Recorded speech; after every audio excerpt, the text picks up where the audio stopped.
దీపం చూపించేసిన తర్వాత అప్పుడు స్వామివారికి నైవేద్యం.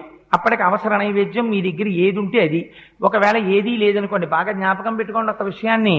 మీరు రాత్రి ఓ అరడజన అరటిపళ్ళు తెచ్చుకుని అందులో 2 తినేశారనుకోండి, మిగిలిన 4లో ఒక పండు నైవేద్యం పెట్టకూడదు, ఉచ్ఛిష్టం అవుతుంది. ఎంగిలి నైవేద్యం పెట్టకండి. అదేంటంటే ఆ 4ని తినలేదు కదా అంటే కుదరదు.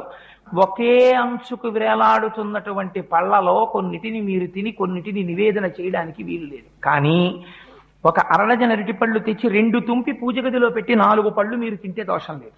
ఎందుకంటే ముందే విడతీసి ఈశ్వరుడి కోసం పెట్టేశారు. అందుకే శాస్త్రం అంది, మరి ఇలా ఒక్కొక్క రోజున ఇంట్లో అసలు ఉచ్ఛిష్టం కాని పదార్థం లేకపోతే మరి నివేదన ఎలాగా అంటే, శాస్త్రంలో రహస్యం ఏంటంటే ఎప్పుడూ కూడా అంటూ నిలవ చెయ్యడం అనేటటువంటి దోషములు లేని పదార్థం ప్రపంచంలో ఒక్కటే ఒక్కటి. అది దానికి మీరు నిలవ చేసిన దోషము ఉండదు, దానికి అంటు దోషము ఉండదు. అటువంటి పదార్థం ఒక్కటే బెల్లం ముక్క.